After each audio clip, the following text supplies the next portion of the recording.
right, I think we're going to get started if everyone just wants to have a seat.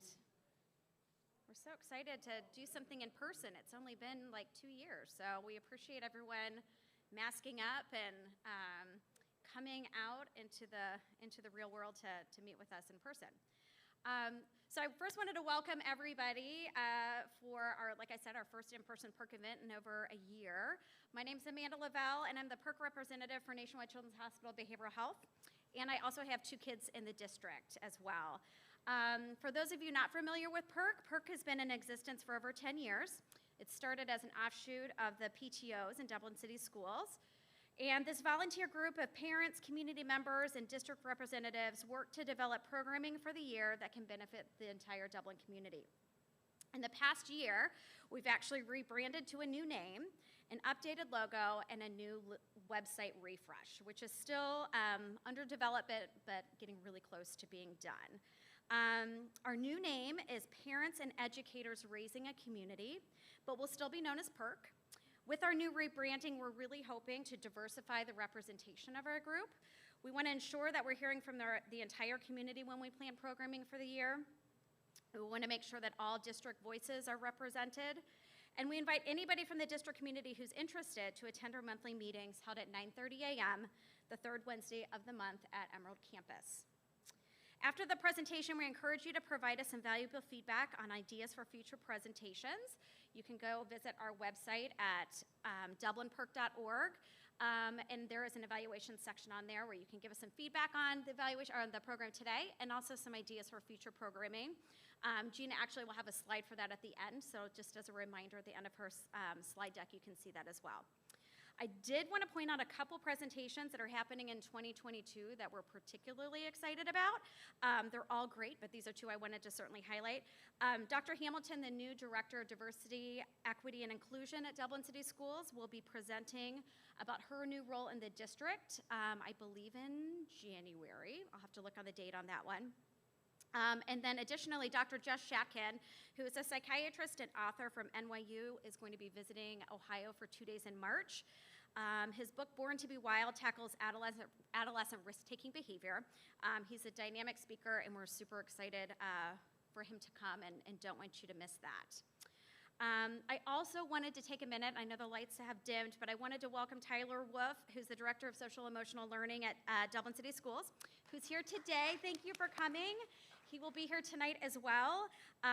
He's been working with our presenter in preparation for the upcoming Professional Development Day for the staff on November 2nd.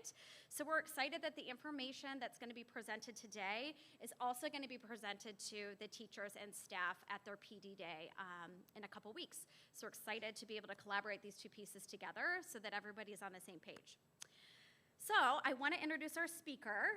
We're fortunate to have Gina McDowell join us from Nationwide Children's Hospital Behavioral Health. Parker Houston, the clinical director of On Our Sleeves, was unfortunately unable to be here today due to extenuating circumstances, and Gina stepped up to the plate in great form and was able to join us today. Gina McDowell is a licensed professional clinical counselor and the clinical education supervisor with Big Lots Behavioral Health Services at Nationwide Children's Hospital. She's also a clinical assistant instructor to the Department of Psychiatry and Behavioral Health at The Ohio State University and has been part of the On Our Sleeves clinical team for 3 years. If you subscribe to any of the On Our Sleeves social media sites, you may recognize Gina, as she has been a face of On Our Sleeves in many promotional and educational videos. So without further ado, please welcome Gina McDowell.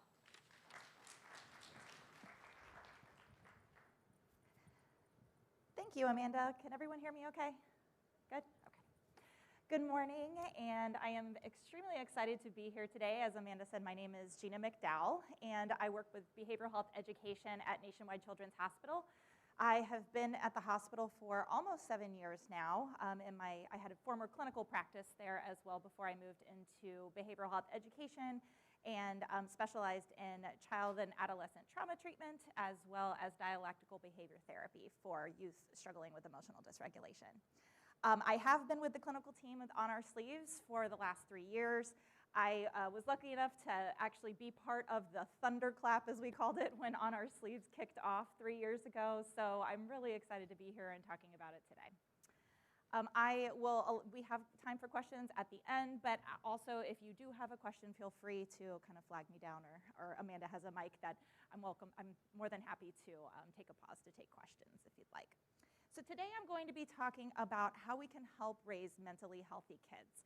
As Amanda said, we're also going to be doing a similar presentation for the school district as well, so educators will also be getting very similar content, which is really nice for that kind of continuity of care for our kids.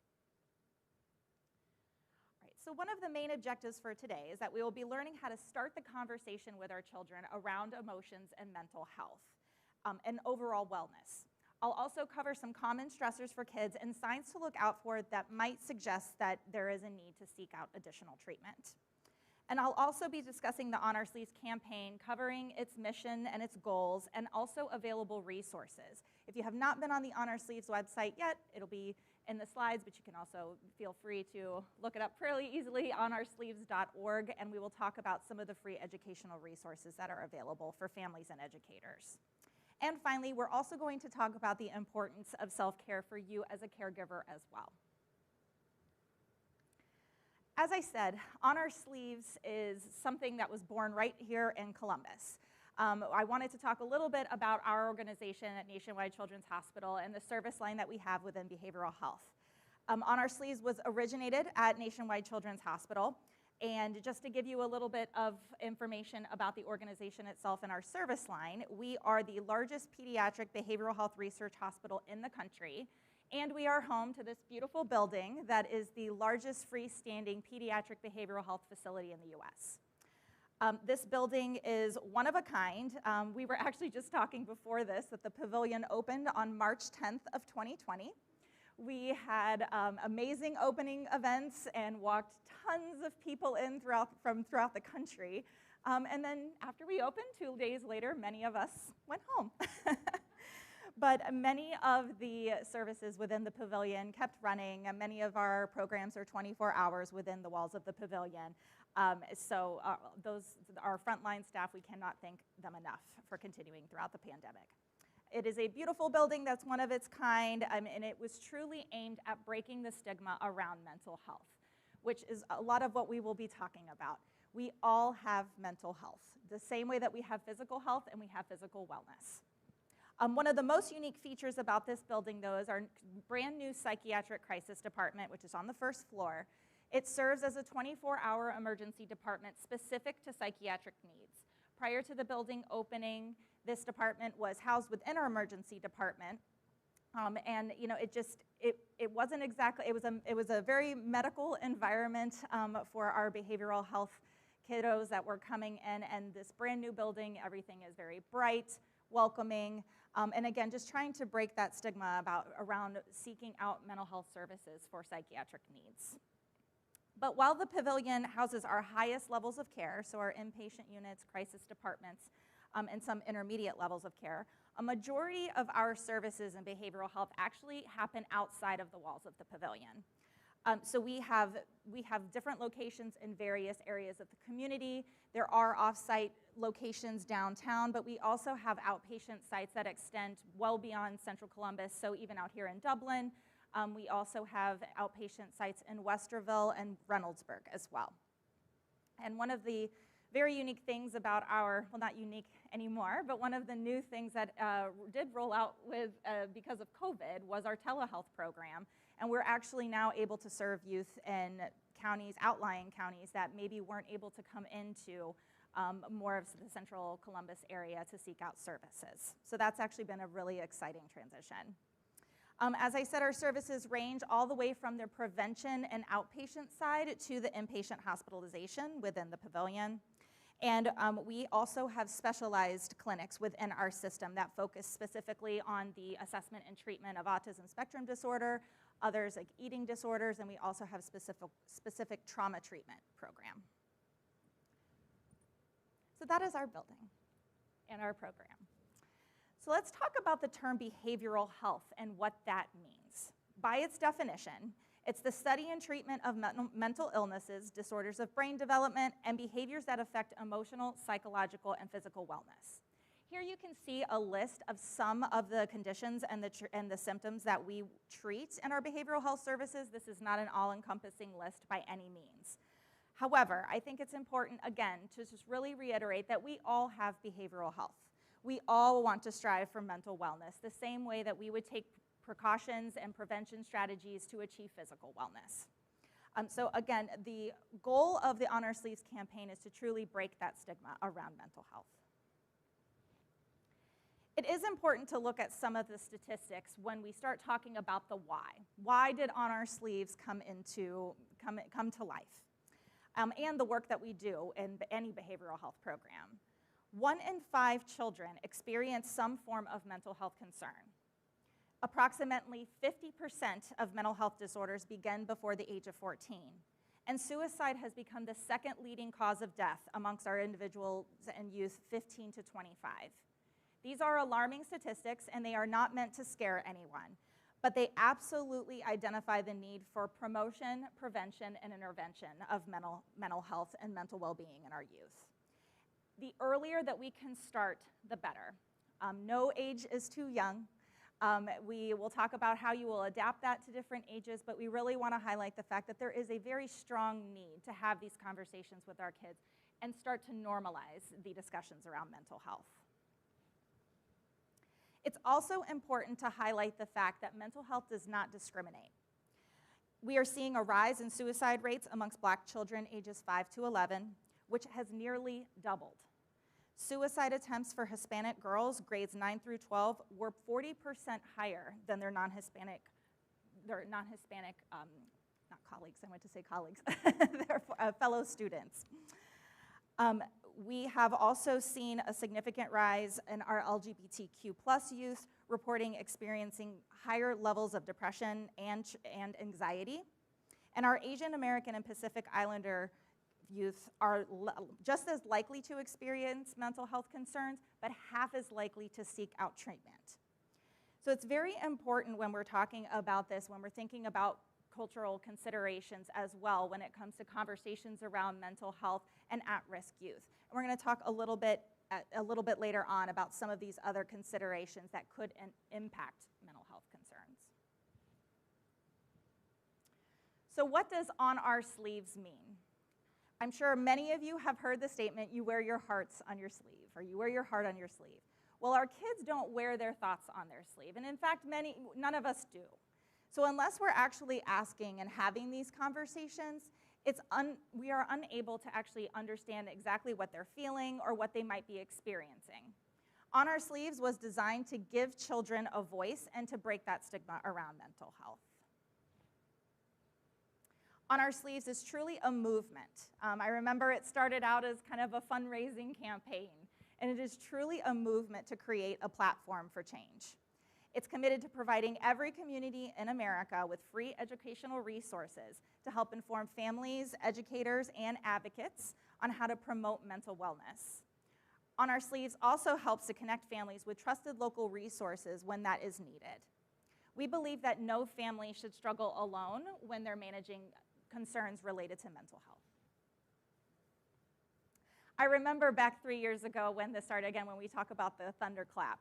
We were so excited when we saw the impact of On Our Sleeves around Columbus. You know, we would see people wearing the shirts or, you know, the cute little tattoos everyone was wearing at the hospital. It was just such a fun time with all of the kind of swag that was coming out. And it was really neat to kind of be around Columbus and see these ads popping up. But actually, we have now made a national impact.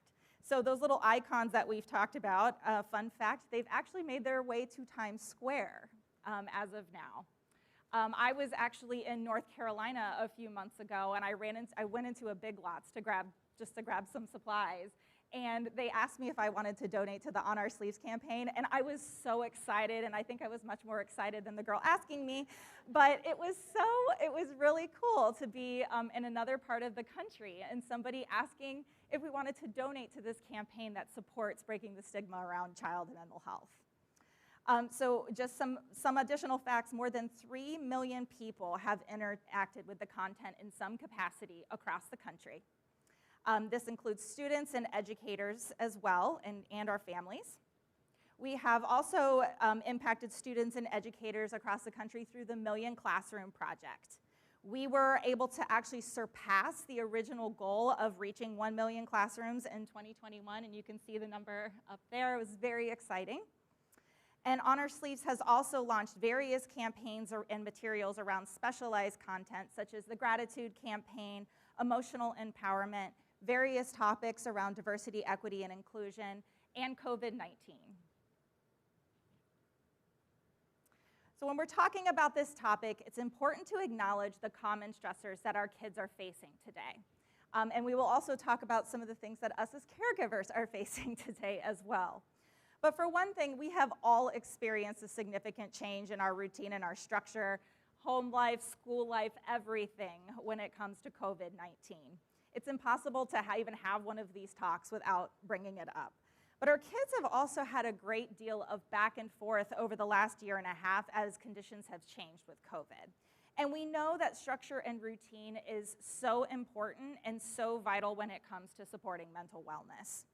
So given all the changes and all the disruptions we've experienced, it's not surprising that we have actually seen an increased reported amount of stress and anxiety amongst our youth. Return to school in general is typically a tough one for kids. I know we're a little well into the school year at this point, but I think it's important to point out that kids generally kind of struggle coming out of summer, getting back into the swing of things for school. But this year, when they returned to school, it was especially hard. This is the first kind of full in-person school year that they've been in, with a lot of different restrictions in place and a lot of just different considerations that haven't been there in the past.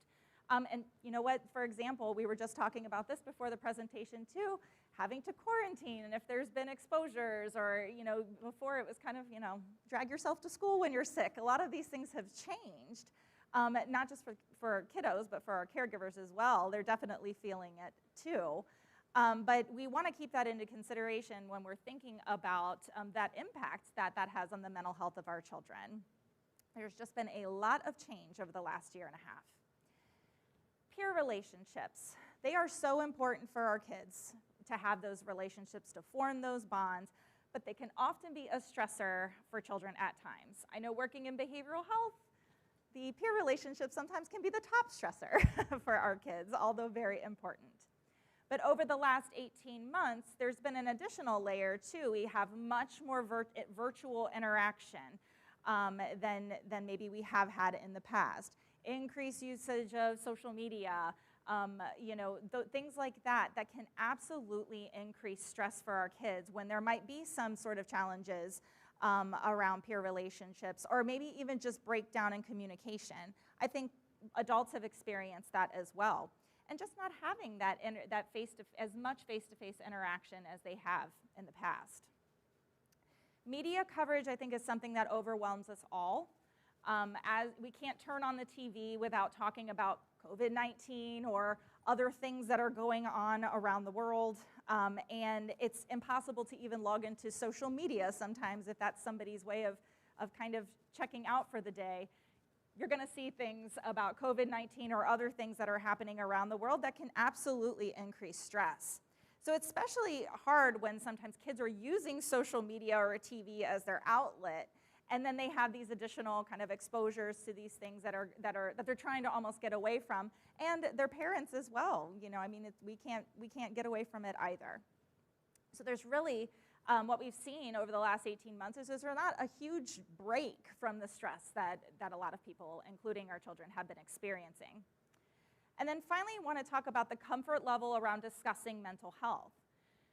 Some kids are much more open around talking about mental health and much more comfortable with it. Some families as a whole are more comfortable talking about mental health, but there might not be that comfort level. And you might have a kiddo that is a little bit less likely to share when they're experiencing some sort of stress or some sort of negative emotion.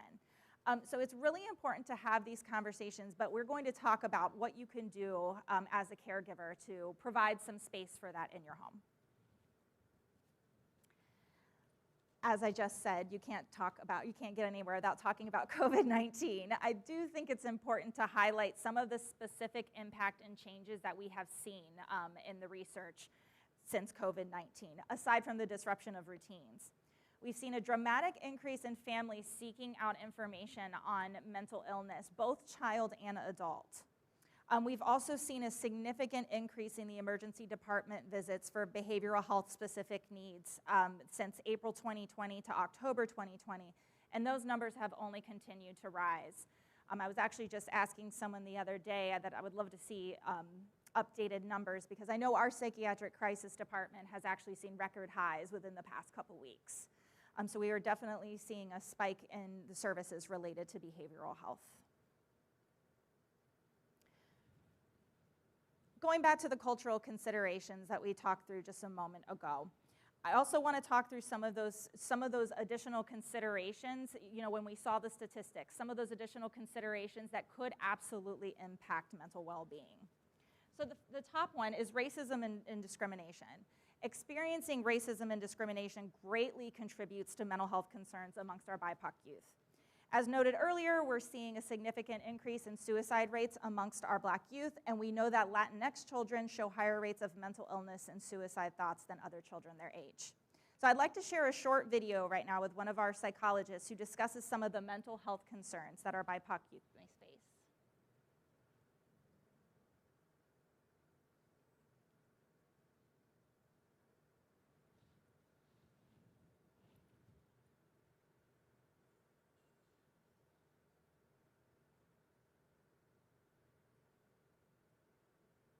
Hey everyone, welcome back to the On Our Sleeves YouTube channel. I'm Dr. Parker Houston.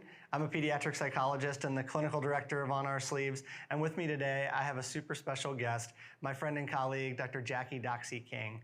And she's a pediatric neuropsychologist and contributes so much to the On Our Sleeves movement as well. So Jackie, thanks for being with us. And we're gonna talk about a really important topic today, which is tips for self-care for Black American families. And first of all, why is this such an important topic to discuss? Thanks for having me, Parker. Yeah, this is really important because the racism and stress that Black American families experience every day can have a tremendous impact on their mental and physical health. And so it's important for us to know what stressors we experience, figure out ways to cope, and find out ways to talk about it. Yeah, certainly. And actually speaking to that, how would a parent or caregiver know when it's time to have a discussion about mental health in their family, especially, when they might read stress or different emotional challenges in their kids? Yeah, so it's important to check in, especially regularly. This can be little everyday stressors like school, but also things happening in the world. We also want to be able to, recognize and identify symptoms of stress in our kids and other family members. So that can be things like sadness or worry, but also if they are irritable or acting out. Yeah, absolutely. And what could parents do proactively to take care of themselves and their families? In addition to talking about it, are there specific things that families and parents can focus on? Yeah, it's important for self-care activities for yourself and also your kids. So this can be things like mindfulness and relaxation. It can be things like community support, so your local church or community center. And then you also want to, if you need to, reach out to a therapist. Even for those small stressors, they can help you to find tools to cope with everyday stressors and big events. Yeah, and speaking of providers, sometimes it can be hard to find a provider, especially if you might want someone who is, like you in certain characteristics or has a certain level of competency when it comes to working with different people of diverse backgrounds. So what can you consider, or what should we do if we're trying to look for a therapist, and how can we evaluate some of those things? Yeah, it's really important to, think about what you want out of the therapy experience and what you want out of therapists to see if they're a good fit. We have a list of questions that you can ask therapists, because sometimes it is hard to find someone that has a similar background to you. But if you have a list of questions that you can ask them to see, if they're thinking about your cultural situation, you as a person of color, it can be really reassuring if you can't find someone with the same background. Yeah, that's great advice. You know, one of the things that people don't realize is that you can kind of interview a therapist or a mental health provider. You can ask them questions to make sure that it's a good fit, and you don't have to go with the first person that you get referred to or the first person you talk to, right? Exactly. And you can also, let them know your concerns. There's a lot of barriers to seeking mental health treatment. There can be stigma, and there can also be just kind of historical factors that you're concerned about. So being able to talk to the therapist about those things will really help your relationship with that person. Fantastic. Well, where can people go if they want to learn a little bit more about this topic? So they can go to honorsleeves.org, and the link below, we have a list of the questions that you could ask therapists, as well as a link to a directory where you can find support. Yeah, for sure. Well, Jackie, thanks so much for being with us this morning, and thanks to all of you for watching, and we'll see you next time.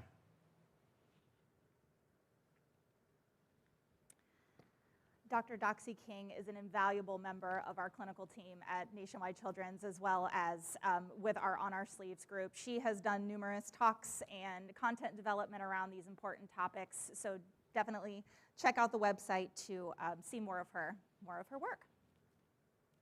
So building on to that, not just experiencing racism and discrimination, but also acknowledging the exposure to racial violence that we see in the media. Studies are showing that exposure to these incidents can create increased anxiety and worry amongst our children of color. Witnessing or hearing about incidents of racial violence can lead to increased feelings of threat or suspicion, and research suggests that children of color may also worry more about their future and fear for their life. It's important to remember that some of the behaviors we may see in children that impact functioning, such as difficulty paying attention, sleep disruption, some kind of behavioral concerns, those types of things, or even aggression, can actually potentially be signs of trauma due to exposure to racial violence. So important things to keep in mind as we're talking about cultural considerations. Acculturation differences are also something that can impact mental health in children of families who may have immigrated to the United States. Examples of this might be children learning English before their parents, or adopting some more of the local customs as opposed to their kind of where their roots were. We actually do see an increase in stress and anxiety and even depression amongst these youth because when they are experiencing some of this either inner conflict or that parent-child conflict that can potentially impact their mental wellness. Sexuality and gender-related considerations are also important to talk about when we're discussing our youth mental health. Studies show that our LGBTQIA+ youth, as a group, experience more negative mental health outcomes than their counterparts.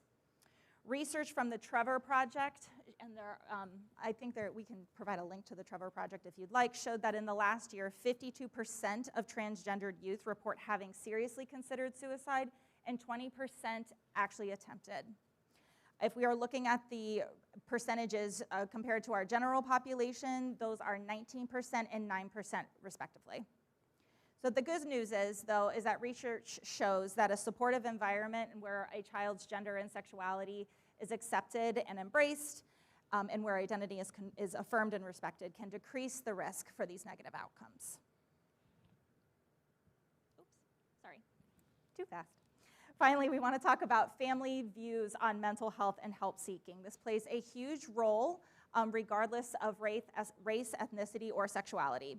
Some families, as I said, are much more comfortable with talking about mental health and maybe even seeking out a mental health provider, whereas other families' comfort level with these discussions might not be there yet. So this definitely impacts the level at which youth are having these conversations, both at home and amongst their peers. And there are also times where there's certain cultures or certain families that are less likely to seek out mental health treatment, even if they have identified a concern. So all of these considerations are important to keep in mind and to take into account when we're discussing the stressors that our youth are facing today. Now let's move on to some of the strategies that we can take when we're discussing this topic and how we can help our kids. When we're talking about mental health and wellness, there are various ways that we can create change and support well-being for our families. Starting with wellness, mental health wellness promotion This is the practice that allows us to really acknowledge and address the areas that support mental well-being and either maintain or improve the current state. So I think of this as kind of if you do belong to an organization that might have a wellness incentive. You know, they provide, maybe there's a fitness center on the campus, or there are group fitness classes, or there might be some nutrition programs. So these are things that are really promoting what will keep us healthy. When we move on to prevention, this practice actually starts to acknowledge and address the risk factors that could potentially lead to a mental health concern. The same way as if we would go to a physical every single year, right? We would go to a physical to potentially prevent any additional physical illness or to catch anything before it becomes a concern. Prevention also aims to minimize illness in a population as a whole, which is a great deal of what On Our Sleeves is hoping to do. Then we move to mental health intervention, and this is when we identify that there is a concern that needs to be addressed. So same way as if we were to go to the doctor if we were sick, or if we were to hurt if our children were to break their leg, we would take them immediately to seek out medical attention. And that's when we've identified that there is a concern that needs to be addressed, and we seek out an intervention. This is more of a reactive approach in nature, and often is when a family seeks out mental health treatment for their child. As caregivers, when we're talking about promotion and prevention, it can sometimes be tricky to identify what's appropriate or what's even needed when it comes to our kids. There can often be hesitation to bring emotions or discuss mental health for fear of kind of opening up a box that seems too big or it seems too scary. There are also times when time honestly does feel like it's a huge barrier and gets in the way, especially right now, right? We have adjusted all of our routines. If you have multiple children, it's challenging sometimes to even accomplish the day-to-day tasks, much less think about incorporating some of these additional conversations that can seem overwhelming. So there are also feelings sometimes that kids might be too young to talk about this topic. You know, my child's too little to start talking about feelings or even know what a bad feeling is. And there are also times when we think our kids don't have these problems. I've had that, and I am in the mental health field, and I know when my daughter was younger, I had that same thought, like, oh, she's fine, you know, she seems happy. And that's honestly not always the case. And even if it is, it's okay to talk about that too. It's okay to talk about that too. It's okay to talk about happiness and those emotions and the reasons that we're happy and all of that as well. So one of the biggest barriers we hear, though, is that I don't know where to start. I don't even know how to begin these conversations, especially if this is not something that maybe in your family you talk about routinely. And that is what we are here to help you do. But before we do that, I want to bust a few myths. I just want to kind of run through these.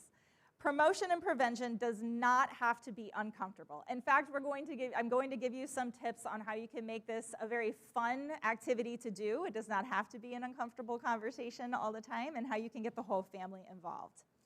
It does not require caregivers to research and learn and understand all of this mental health diagnoses and symptoms. In fact, I would probably say stay away from WebMD. We've all done it, it's okay. But it is not required when we're talking about promoting and preventing mental concerns for our children. It's also not something that only a mental health provider can do. In fact, you know what? It would be even better if the conversation starts off at home and in our schools. That's actually where we want to normalize the conversation and have those open lines of communication around this topic. And it doesn't have to be time-consuming. And I absolutely validate the need for time and the barrier of time. So I want to talk about some ways today that you can work these things and these activities into your current routine. All right, so as we said, how do I even begin? Where do we even start? So first and foremost, I've said it once, I'll say it 1,000 times, just start talking. Just start talking, having these conversations, open conversations about feelings, mental health, mental wellness, all of those things with your child. They don't always have to be a deep conversation. They could turn into one, but it doesn't always have to be a deep conversation or a negative conversation when we're talking about these things. simply conversations around feelings that help kids to start identifying their own emotions and identify what they are feeling. The more we talk about it, the more it normalizes the action. The more this becomes a routine and a structure within our home, the easier it is to have these conversations when there is a concern that your child wants to come to you about. Work these conversations into your daily routine, as I said. If you go on the Honor Sleeves website, actually one of the biggest things that was with the Honor Sleeve launch was these conversation starters. And I want to say there might be some cards out there that have some conversation starters on there. So definitely check those out. They are just some prompts to get you going. Find ways to incorporate this into stuff that you are already doing. So for example, if your family does have the practice of everybody sitting down at the dinner table and eating together, maybe just kind of pull a card and have one of these conversations. Everybody go around the table and talk about one thing that you did that was brave today, or what was one of the best things that happened to you today. Maybe it's one of those things that you wish you could have changed today. So they don't have to be deep conversations, but really just opening up the conversation to talk around feelings. If you're like me and you struggle for everybody to kind of come to the dinner table at the same time, that's never been a great practice in our home, even though we really want to do it. Think about some other ways that you might be able to incorporate this. If you're driving your kids to school in the morning, can everybody kind of do a round robin, or to say what's one thing you're going to look forward to today, or even maybe setting aside some time before bed or when your children come home from school. So find ways to incorporate it into what you're already doing so it doesn't feel like an overwhelming practice, and just kind of make it part of normal conversation. We want to create a safe space and provide validation for whatever a child might be feeling. Even if it's a negative emotion, we want to let kids know that it's okay to feel that way. Even as adults, sometimes we beat ourselves up, or we feel like we shouldn't feel angry, or we shouldn't be sad, be allowed to be sad in a moment. And really, validation isn't about whether it's wrong or it's right. It's really about just allowing yourself to acknowledge that you feel that way. And that's what we want our kids to see, is that we want them to give them the space that they can experience whatever it is that they are feeling in that moment, and that they have support. Get the whole family involved as much as possible. I can't say this enough. Having everyone participate, even the adults, models that this is a normal part of routine. It is a normal practice. And and I also think that, especially for families, that there might be a mental health concern and a concern there for maybe one child. It doesn't single that child out that we're only having these conversations if there's a concern. It's saying that in order for all of us to have good mental health and to have mental well-being, we're all having these conversations and we're all working towards that. But finally, the most important piece, I think, is to make it fun. Get creative with how you're doing this at home. I had a family who we taught them feeling charades in the office, and they loved feeling charades at home. So each person, kids and parents, would take turns kind of acting out a specific emotion, and then everybody would go around and talk about a time when they felt that way. And it was a fun activity for them. They started talking about feelings, and it really provided that safe space too, that if there was something a negative emotion, or if there was something that we wanted to talk about throughout that day, there was a space to do that. Get the kids involved on coming up with these ideas. They are very, very creative, and oftentimes more creative than us adults. So have them help come up with some fun activities. And as we'll talk about in a second, there are also some fun things that are on the Honor Sleeves website as well that can get you some ideas to get started. Emotional intelligence. You may have heard this term in the past and how important it is for our kids to develop this skill. Emotional intelligence helps kids start to understand, as I said, understand how they are feeling, and not only how they are feeling, but also understanding the emotions that others might be experiencing. But it helps them to also express their emotions in a healthy way and also learn to manage these big emotions when they start to happen. So giving kids the tools to do this is not just something that they will use in childhood. They will use this well into adulthood. I think we can all agree with that that is a skill that's important no matter if you are 6 or if you are 60. They are skills that can be practiced within the home. You can start them at any age. Again, we're going to tailor things depending on the age of your child and developmental level. But we can start teaching these kids these skills at any age and as young as possible, honestly. So on the next slide, we have a video.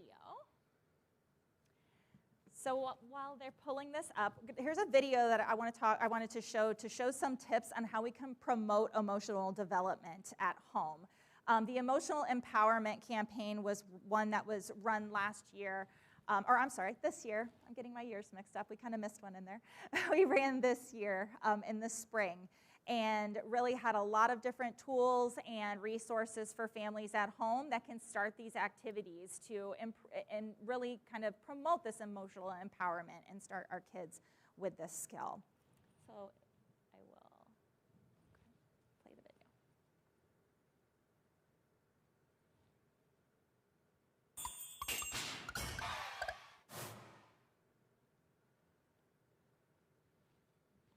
Hi everyone, Gina McDowell here again, and today I am joined by a special guest, Dr. Parker Houston, who is the Clinical Director of On Our Sleeves. Dr. Houston is here to chat with us about emotional empowerment and how we can teach our kids about this concept. So thanks so much for joining us, Dr. Houston. Yeah, it's great to be here, Gina. Thanks for having me. Absolutely. Let's start off with emotions in general. Why is it important to talk with our kids about emotions? Well, emotions are one of the things that set us apart as humans. It's part of our human experience. And one of the most important things about our lives is the range of emotions we can experience. And so for a lot of us, we experience a variety of emotions even on a daily basis. And some of those are really positive and some might be considered more negative or painful.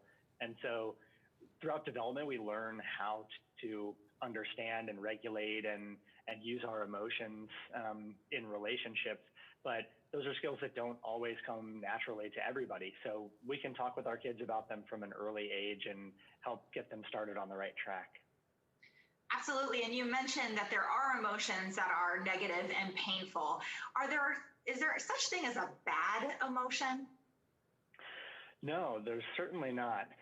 We should experience all the range of emotions at times in our lives. And, emotional empowerment or emotional intelligence is not at all about avoiding certain emotions or trying not to feel sadness or not to feel frustration or anger. It's about being able to express those things appropriately and manage them so that they don't take over parts of our life and lead to problems with functioning or problems with social relationships, making it so that we can't complete the roles that we need to serve in our lives. I think that's a great point. There are going to be times in our lives where we're going to experience these negative emotions. So figuring out how to be able to kind of sit with them and tolerate them and get through them successfully sounds like a huge skill. So can you explain the concept of emotional empowerment then? Yeah, the idea of emotional empowerment is that, emotions come from within us. They aren't put on us by the external environment, although they're influenced by the environment. And so the empowerment part is that we can learn to harness and control some parts of our emotions so that we can have, better success in life, better relationships, that we can, experience that range of emotions when needed. And so there's 5 steps in the process, although, different people might say different number of steps, but, we're going to have 5 steps in emotional intelligence for us, which is to be able to identify the emotions and what they mean, be able to recognize them as you're feeling them. So kind of know what state am I in right now and how is that impacting my thoughts and behavior, and being able to notice and understand emotions in others, which is a core component of empathy, which is really important for relationship building. And then being able to express our emotions appropriately, and then being able to regulate strong emotions through our individual coping strategies. And usually when we're talking about regulating, we're talking about the negative or painful emotions, but sometimes we have to regulate our positivity and our joy because they're are times in our life when maybe we're feeling joyful and someone else isn't. And so we have to be able to sort of regulate the happiness we feel and fit with the situation that we're in at the moment. Yes. So what can adults do to help kids become better at managing some of these strong emotions? Well, what I'd like to think is that there are some different activities with each of these steps in the process that we could do with kids. And frankly, even as adults, we can all benefit from practicing this a little bit more and being a little more intentional about these things. So if you think about what psychotherapy or self-help books that we as adults use, many of them are focused on elements of emotional empowerment, about how to understand ourselves better, what we're thinking and how we're feeling in certain circumstances. So for kids, we can focus on things like early in life, simple emotion identification and expanding their variety of emotional language is the single best thing we can do. And then helping to name the emotions that they're feeling.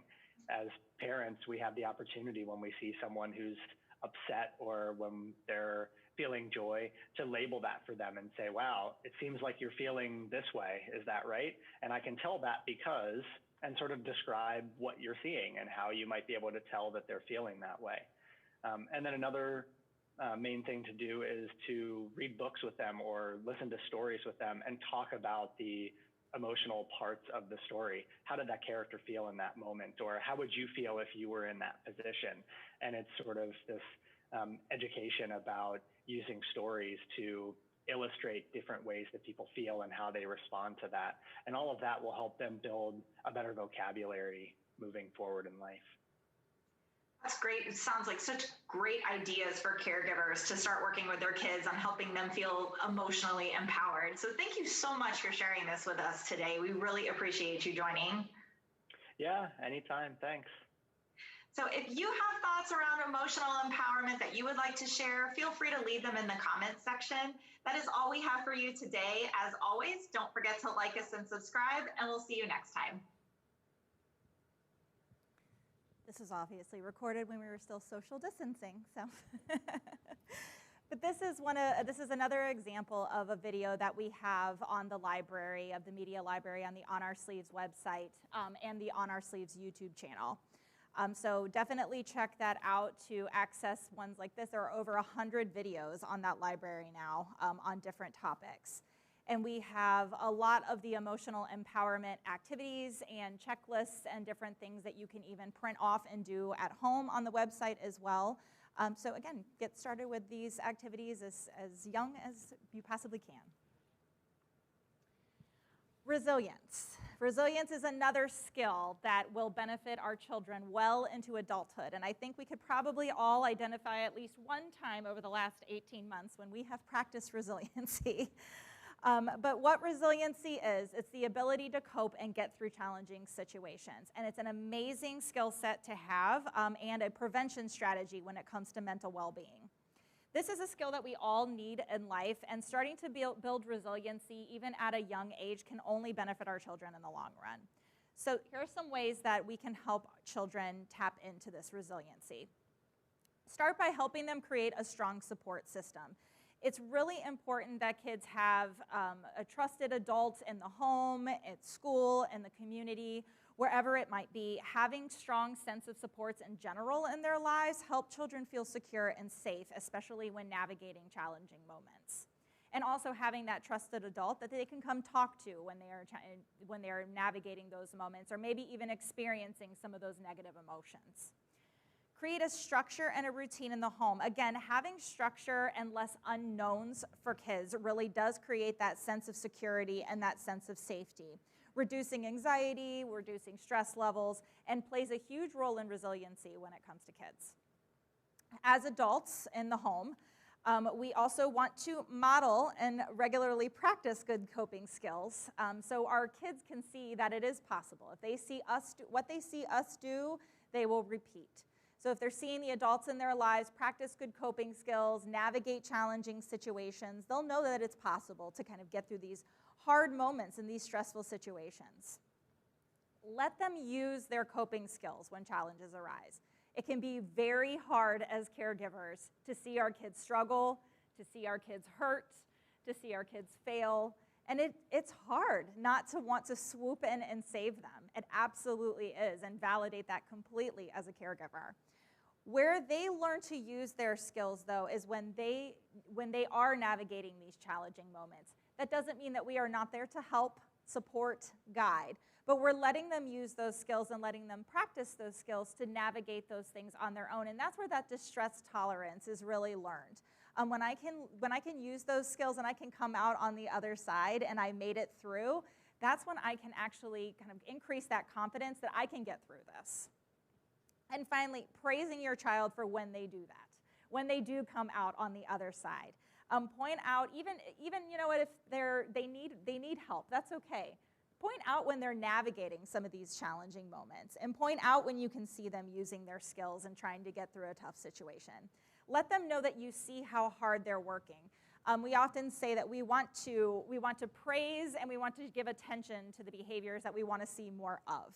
So the more that we can give attention to this, the more we can reinforce this practice for our kids.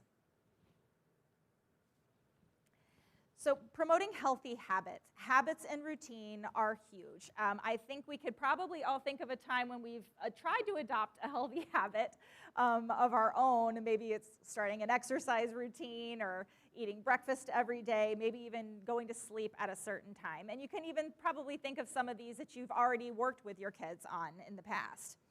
And I think we could also all validate that when those habits and those routines and those structures that we have get completely disrupted, what kind of impact that's had on our own mental health and stress levels.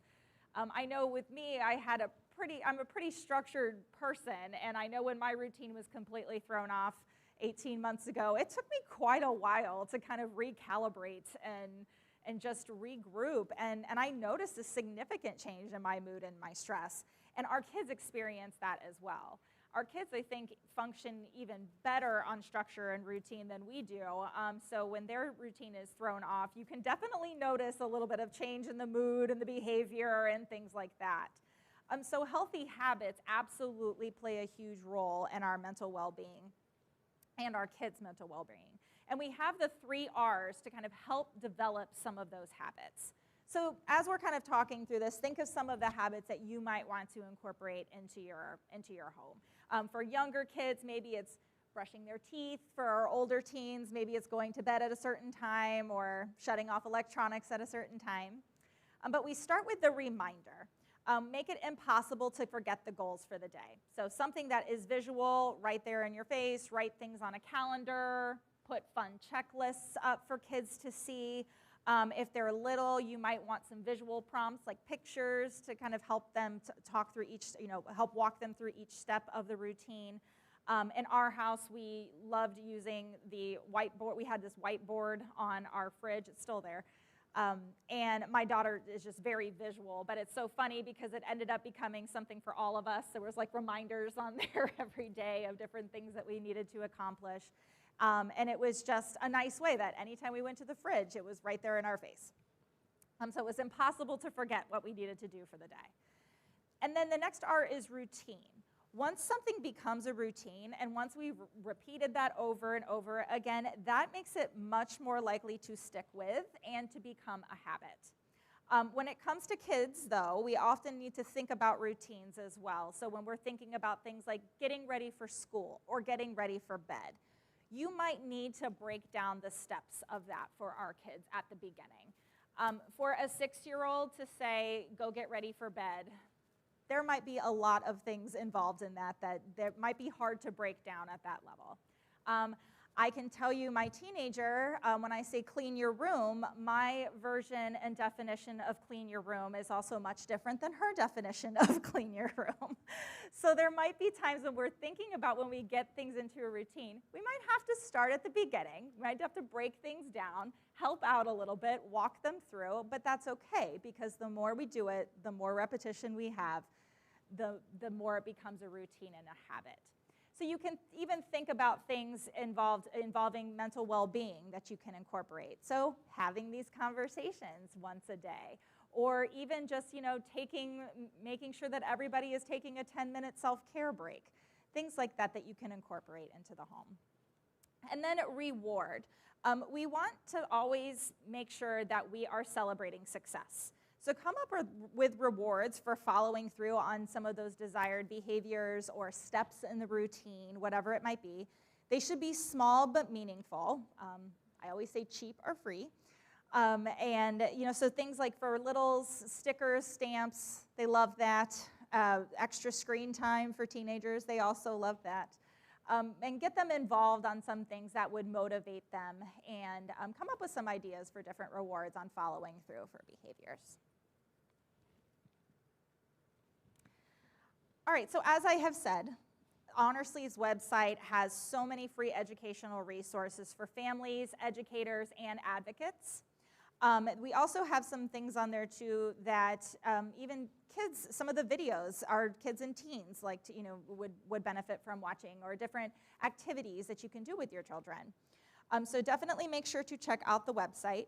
There are a lot of fun checklists, activities, different things that you can, little challenges that you can print off and do at home. Again, that make this a fun experience and make this just a nice way of engaging in these things as a family. And as I said, there's a whole library of YouTube videos that is on various topics for caregivers.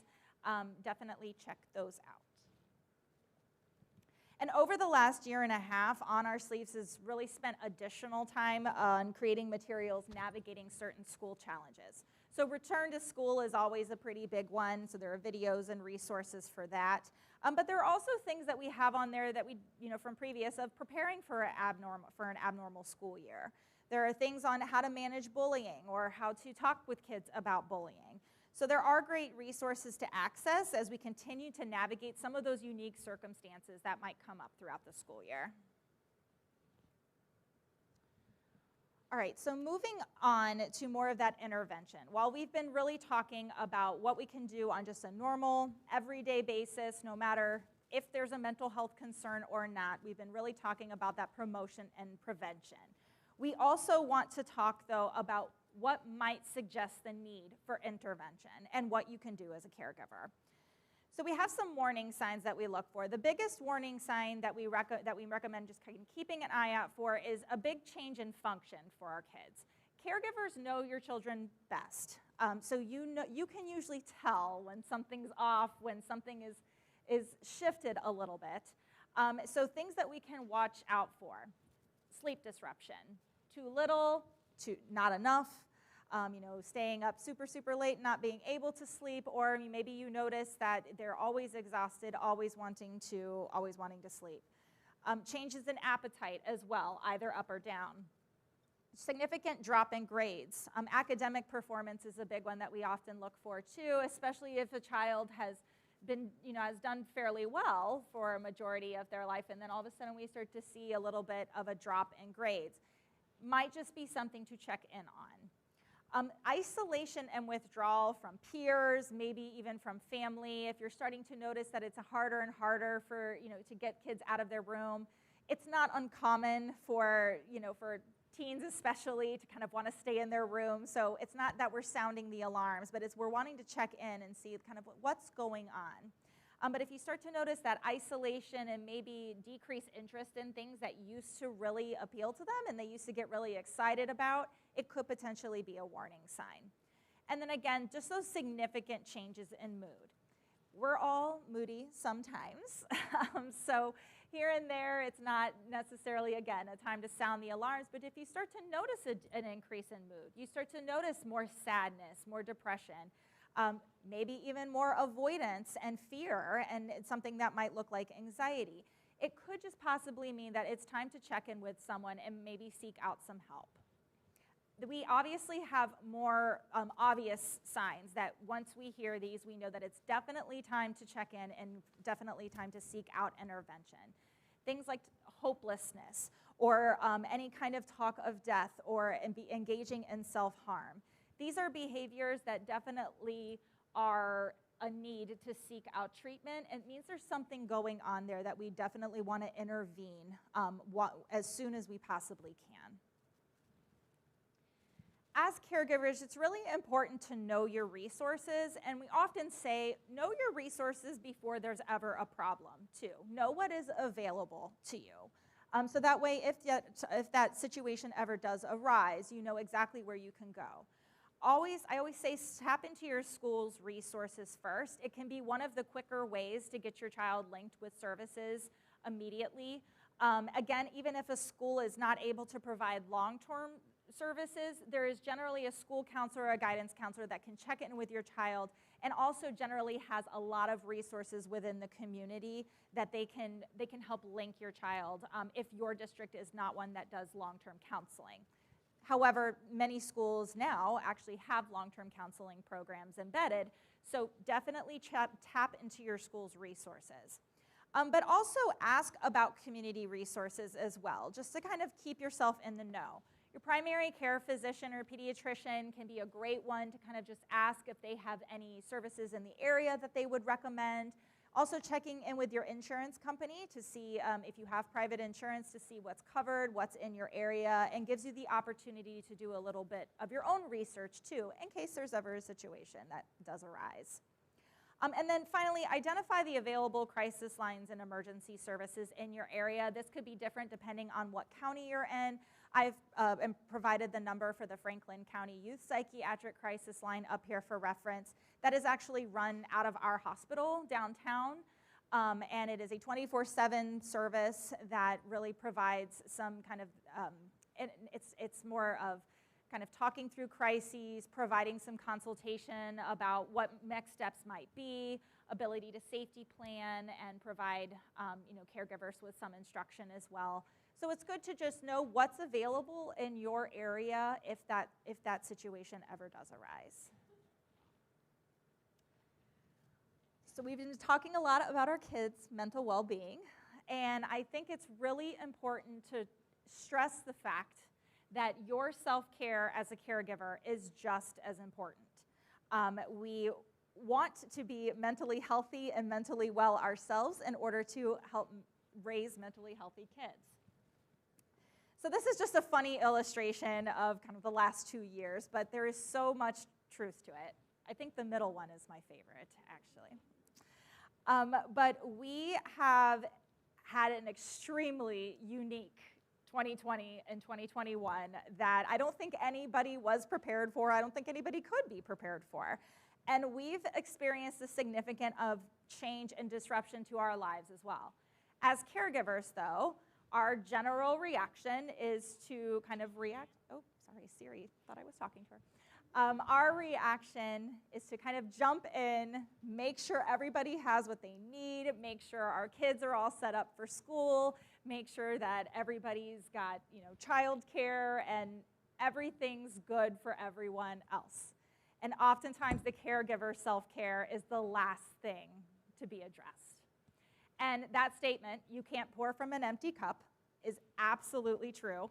And I think we just want to make sure that we're also checking in with ourselves and really validating the own experience that all of us as caregivers have had over the last year and a half.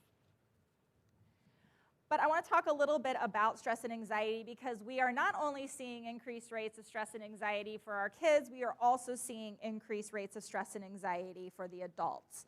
Even the adults who are bringing their children in for treatment are also reporting this increase for themselves as well. Anxiety can be generally described as feeling uneasy, nervous, or worried. Sometimes it's about a typical like a kind of a scheduled event or something that's upcoming. Sometimes we can't really identify what it is, just that kind of feeling of uneasiness. It has both an emotional and a physiological impact. You probably can identify a time when you've had the sweaty palms, the increased heart rate, maybe that butterflies or pit in your stomach. These are all things that are a result of that brain-gut connection. So as we've been saying, yes, we're talking about mental and behavioral health, but it is absolutely connected to our physical health. Our sympathetic nervous system also comes into play as well when we're talking about anxiety, causing our body to almost prepare for this, like an incoming threat that may or may not be there and may or may not be rational, but our body is reacting. Our brain and our body are reacting this way. And we do start to experience this shutdown of kind of our non-essential systems during these times of acute stress. So things like digestion. If we are thinking if we have like an incoming threat, digestion is the last thing that our body is worried about at that time. And so that's where we start to see some of those, we may even start to see some of the stomach stuff that bubbles up with anxiety. But I want to normalize anxiety as well. I think it's important to talk about it because especially given what everybody has experienced, I think a majority, if not arguably all, our population experiences anxiety in some capacity. Our anxiety is really our body's natural response to perceived threats. And we do need this fight or flight reaction for survival. So if I am going to cross the street and I step out onto the street and I see a bus coming my way, I don't want to have to take a moment to pause to think about whether or not it would be a good idea for me to get out of the street. I want to have that fight or flight reaction to just automatically get me out of the street without thinking about it. When this becomes a problem is when we start to live in this fight or flight response for an extended amount of time, and then we start to perceive threats that actually are not there. And so that's when anxiety starts to then create, it starts to impact our function, and it starts to create barriers in our function that start to affect our day-to-day. And so this might be something, too, that if you are experiencing this as a caregiver, I want to normalize this, that this is something that most of us are experiencing. But when you start to notice that impact of day-to-day function, it might be time to seek out help. And it also might just be time to think about where can I incorporate some of those self-care practices into my routine so that I am also doing my own preventative work. Change fatigue. So just as we talked about the power of habits and routines with our kids, just as powerful for us as well. We need to acknowledge that we've experienced a lot of change over the last year and a half. I can't say that enough, and I probably don't need to tell you that anymore. But in all areas of our life, work, school, social, everything. And change fatigue is real. It is absolutely real. Burnout is real. And it's something that we at least need to acknowledge, because if we can acknowledge it, then that's the first step that we can take to help. And that doesn't mean that we are going to be able to stop change. It's inevitable. I think we all know that at this point in time, it can happen without warning. So we can't stop change, but we can prepare ourselves on how to manage that change. So some tips on how to manage. First, expect it. It is inevitable. We know now more than ever that it can happen without warning. So just know that change will come at some point, good or bad. Next is to step back and see the reality of it. Sometimes with change, it's very easy to feel overwhelmed without even if it's a small change itself. Sometimes we don't see the actual impact and see the kind of that it might not be as big as what we're kind of interpreting it to be in the moment. So we want to check the facts. Next, identify whether a change is permanent or temporary.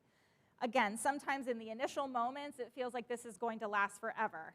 I guarantee you when we thought about kids going at the moment, when kids went to e-learning, it felt like forever, right? And know that there are changes that could just be temporary. So taking the moment to kind of address that and acknowledge that if something is temporary or permanent. Next, adjust your environment. Parents and caregivers have become very skilled with managing change as they come. And so keep that practice up. You know what? Change is here. We acknowledge it, and we're going to adjust as needed. Form a new habit if needed. For many of us, a new routine was required, including myself, just not even just for the whole family, but just my own. So take a moment, take a breath. Know that you don't have to have everything figured out in the exact moment that it happens. You can take a step back to regroup and kind of restructure and build a new routine for both yourself and your family. And then finally, increase that self-care. It's an absolute must when it comes to managing stress and change. Self-care is often viewed as a luxury. Some people, when they think of self-care, it's like, oh, when am I going to schedule an hour massage? And it doesn't have to be that. It's actually a necessity that we really need to strive to work into our daily routine. Parents and caregivers use massive amounts of energy, helping their loved ones, maintaining day-to-day activities, and just kind of keeping everything together. And it's really important to find those activities or practices, even if they're just small, and taking those moments when you can recharge your own battery. As we said, it's impossible to pour from an empty cup.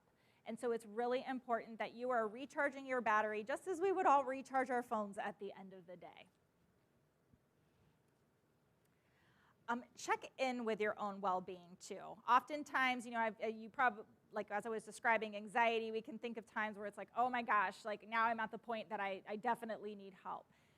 Do these daily checks for yourself too. Check in with your own mental well-being or your own physical well-being in general. This graph is a nice illustration of how we can do some of those self-checks as far as where we're at through the day, through the week, wherever it might be. And then thinking about how can you embed some of these self-care practices that really truly work for you that get you back to that green category. Practicing self-care makes us not only better for ourselves, but it makes us better parents, it makes us better workers, it makes us better friends. It makes us better all around. So know that it is absolutely important to take that time and invest it in yourself as well. If you're looking for some ideas, we have 10 simple ways that you can show yourself some love, and this can also be found on the On Our Sleeves website. One is to treat yourself, even if it's something small. Starbucks run is my favorite. 2, list out the reasons you are awesome. 3, set a goal for you, something that motivates you. And then thinking about also, is that for me or is that for my family as a whole? So think about something for you personally that you want to set. 4 can be finding something that makes you feel confident, whatever that looks like for you. Maybe finding a skill or something that you're very good at and doing more of it. 5, create a mantra. I do this often. Depending on the situation, it changes. But having a mantra that we can kind of repeat to ourselves to show ourselves that self-love throughout the day. 6, remind yourself that you are worth it. 7, create your own toolkit for those harder days. So having your tools and your skills and coping strategies on hand for when you need them in those moments of stress. 8, schedule some downtime, even if it's 10 minutes. 10 minutes to yourself, 5 minutes of quiet time. Schedule that downtime. 9 is hard for us caregivers, but it's to be a little selfish. It's okay to do sometimes. We can be selfish in a kind way in order to love ourselves and to give ourselves the space that we need. And 10 is to set good boundaries. Know that it is okay to say no sometimes. It is okay to decline invites. It is okay to say, I'm actually stretched too thin, and no, I cannot. We can be kind, even though we are setting boundaries. And as we're reading through these 10 things, I know we're talking about caregiver self-care, but think about how great this is to do with your kids too. How great is it to teach our kids that it's important to take time for yourself throughout the day? It's important to set boundaries. It's important to have those set of skills on hand for those really hard days. And you know what? It's okay, even though we talk about we don't want to be selfish and we want to share, it's okay to give yourselves those moments that are directly for you. So that concludes my presentation on raising mentally healthy kids and the overview of On Our Sleeves. So I hope this information is helpful. I hope that you check out the website and kind of take a look through the resources and see what fits best for your family and what might be helpful. If you have, we're going to open it up for questions, but if you have specific questions that don't get answered today, or if you think of something later, always feel free to email the info@onoursleeves.org, and someone will respond to you. So Amanda has, thank you. Amanda is our mic runner.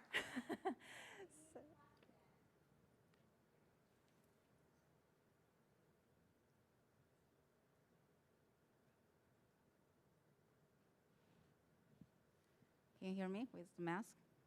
Hello, my name's Nan. I have 2 kids, one 10th grade, another 7th grade. I really like your slides talk about promotion, prevention, and intervention. So in our school, traditionally, they have the guidance counselor, they have social workers and tarot. Based on your slide, they actually focus on intervention, right? We also have intervention specialists. But I haven't heard prevention, promotion specialist from school. I think focus on that, we might reduce the stress on the intervention. So I'm curious, what kind of suggestion do you have for schools implementing more promotion intervention tactics or activities? That's a great question. And it's definitely something that you want to talk to the provider that's within the school too. I know we have clinicians and therapists who are embedded in schools, and they've actually started incorporating some more of those prevention strategies, like doing some prevention work with teachers and educators, and also kind of having different activities that they're doing with the kids. I would say start with the school guidance counselor too, to see what could potentially be available, and if there's any way to partner with Centero to see if there are things that they could bring in that are more preventative in nature. I think it's also important for teachers to kind of know what to look for, and also ways that they can incorporate this in the classroom. And you know, we're actually going to be doing something for Dublin City School educators as well. So that's a great way, I think, to have kind of those things embedded into professional development too, that teachers can even start doing some of these things in the classroom. And I saw a hand go up right behind you. I was just going to say, some of the elementary schools in Dublin have something called the Calming Club. So if you reach out to the guidance counselor, that's one preventative. That sounds fantastic. Let's see. Over here.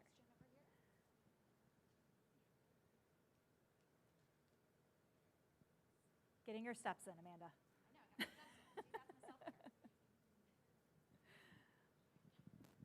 Thanks for being here. I have a question with regards to having multiple children who potentially need guidance and counseling. How do you find a private practice that can accommodate multiple children when apparently you need multiple therapists? That is a great question. So depending on the practice that you're going to, so if you're going to a private practice that has multiple providers in the group, oftentimes it's not uncommon for providers to partner up and kind of address, you know, one child per provider. If you're going to someone who is in just solely in their practice, family therapy is a nice option too, to kind of work with both the caregivers and the children together. But in our clinics, for example, oftentimes we will kind of identify different providers for each child. That can be tricky, especially when if you do have multiple children that need services. But for the most part, most providers, if they're doing individual work, will want to see, only see one of the children. But I will also say too that if caregivers are needing support on how to manage certain behaviors or whatever it might be, depending on what the concerns are, it can oftentimes be helpful to do parent-only session with a provider as well, to kind of get some guidance and to get some preventative strategies or some intervention strategies that you can use at home. So I would say it would depend on the concern, but I would generally say start with one provider, and they may even have colleagues in the community or other folks that they could even refer you to, that they would be willing to partner up and to get everybody treatment. That would be my recommendation.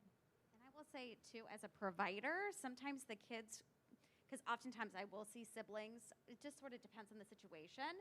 Sometimes they can be a little territorial, right? Like, well, that's my person, and I don't want you to be talking to them about, sharing that information. So oftentimes it's a conversation about, would you even feel comfortable if I were to see your sibling? Or would it make sense for me to find another provider in the practice that I think would be a good fit for this other person? And so then we're able to kind of work collaboratively together. But tends to be kind of a case-by-case basis, and I know it can be frustrating when you're like, I've got 2 kids that need it, and we tend to, start with one and then determine what makes sense after that. But it can be frustrating for sure. So, absolutely, I've seen siblings in the past where completely different concerns and circumstances. There wasn't a kind of a concern there for one not wanting the other one to see me as well. But oftentimes, as Amanda said, sometimes depending on the age of your children too, it kind of is like, oh, that's my counselor, that's my therapist. So we just want to make sure that we're also providing that child with the space that they need. So it is a case-by-case basis, I would say. Hi, thanks for coming. My question is kind of to piggyback off the previous one, the first one. To not get to intervention, as you as a mental health professional, what do you think on the prevention side of designating quarterly or whatever you see fair? I want your opinion on it, to have our children get with a mental health professional before we get to the intervention step. I mean, we put so much emphasis on, private training for kids or private golf or tennis or whatever sport on the physical side, but then on the mental health side and, the brain controls all of those things, thoughts, actions, emotions, and we're not doing anything on the preventive or coaching side of that. Do you foresee, I guess, what's your opinion on that as a professional? I think the more prevention that we can do, the better. I've heard of even some schools like incorporating just kind of a coping skills group, and no one had to have a diagnosis or any identified concern to participate, just learning coping skills. That's a huge preventative strategy. I love the idea of routine check-ins, kind of the same way when we think of our well child visits, right? We do those once a year. We don't think anything of it, taking our child to a physical and making sure that everything physically is great. So I think it would be wonderful if there were opportunities to be able to incorporate that yeah, let's check in. Let's just check in and make sure, things are going. It's a safe person to talk to, safe space to kind of bring up any of those things that are going on. I think groups that can be formed in school, again, that are more for that prevention nature, not necessarily like the processing if there are concerns, but things to, combat stress, or how can I, manage change. But those good coping skills strategies, I think, can be great if there are ways to embed it into a curriculum or anything like that, or even parents, finding different groups that their child might be able to get involved in. But I agree. I think we put a lot of emphasis on the physical side of things and activities and stuff like that, and it's, I think it would be excellent if we could even just make this a normal. Wouldn't it be great if we got to the point that it wouldn't feel so strange to say, I checked in with my mental health provider this month, or something like that, as opposed to, no different than if we were to say, I went to the dentist last week. So I agree with you. I think that would be amazing to be able to do that wherever you possibly can. Hi. Is there I don't even know how to word this. If my child goes to the guidance counselor with concerns or is having emotional issues, those sorts of things, if she is talking with her guidance counselor, is there a process that they have to go through or things that they need to be mindful of in terms of my child is sharing an event? Like who oversees when they have to involve other people, authorities? What is the privacy between them and their guidance counselor versus a counselor that they would see outside of the school? What privacy do they have? Those sorts of things, and who oversees that? So I would definitely say that depends on the school. So I would want to direct kind of like what the role of the guidance counselor is in the school. I would say direct that question to school administration. I think it does vary as far as what's private, or as far as what guidance counselors can cover and discuss and things like that, and how it gets reported. However, regardless, guidance counselors are mandated reporters. So if there is any kind of disclosure of any kind of abuse, or they're going to harm themselves, or they're going to harm someone else, they are mandated to have to report that and notify someone to establish safety. Other than that, though, like as far as kind of more counseling services, I know that certain schools, the guidance counselor will do kind of a little bit more of that counseling work than others. So I can't answer that question specifically, depending on what school it is, but they are mandated reporters. So if they are gathering any information that, again, is harm to child, harm to self, harm to others, that does have to be reported.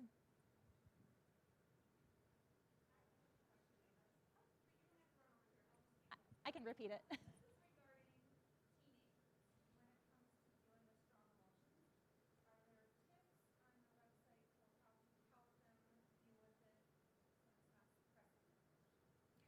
Yes. The question was that this was for teenagers, and when we're talking about helping them learn how to deal with those big or strong emotions, are there tips on helping them to deal with it, to manage them without suppressing them?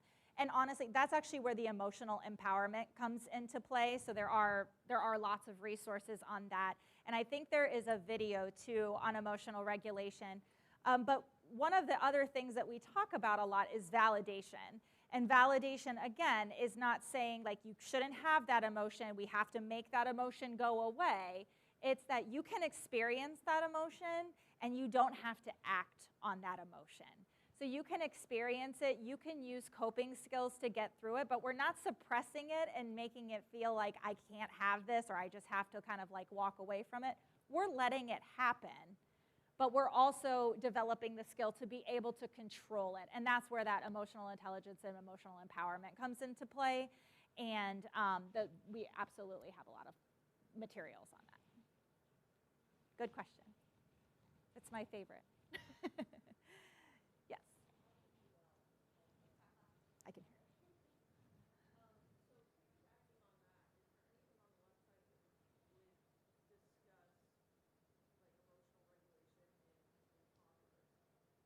In toddlers.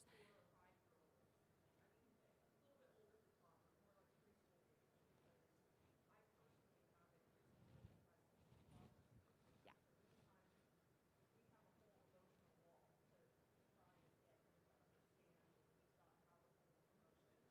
Yep.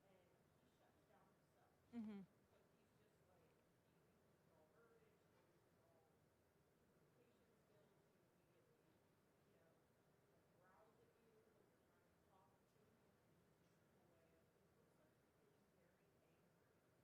Yeah.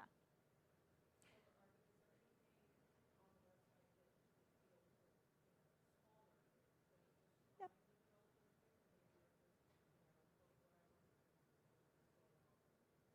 Yes, there is. So for those, if you couldn't hear the question was, are there resources on how to kind of take those emotional regulation skills and adapt them to our younger children, maybe even toddlers? You said something that I think was excellent, where you had said, it looks like you're really angry. I think labeling emotions alone is excellent for our younger kids, because the sooner they learn what it is that they're feeling, the better. But yes, there are resources, and it goes along with the emotional empowerment skills. There are resources as to how to adapt that to our younger kids, because it will look different. But we can teach our 3-year-olds to do breathing exercises. They'll look different, right? They'll look different. We probably have to make it a fun game and things like that. And you know what? They're not going to be perfect with them, but if we can teach them to them when they're calm, we can also like work with them together when these things are happening. That, again, gets it into that habit and that routine that this is what we do. But there are ways that you can adapt kind of that emotional regulation to our younger kiddos, because, again, to your point, especially if there is like certain sensory processing things going on, it's really challenging, and the emotions feel even bigger than they are, right, because of everything. So there are ways to absolutely adapt those skills. And the earlier the better. But I love the statement that you said of even just putting a label on it, like it looks like it seems like you're really angry, or even describing the behavior, like I'm hearing you cry.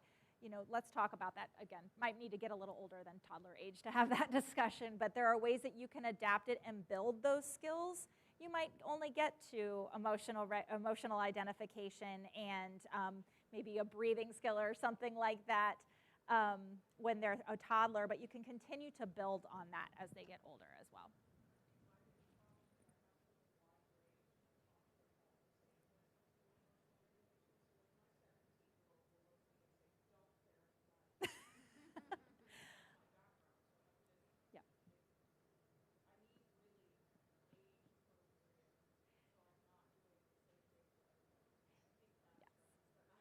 yes, there are resources, and there are also additional links out to other trusted resources that we have on adapting skills to age group. I've heard the "don't therapize me" from my teen as well.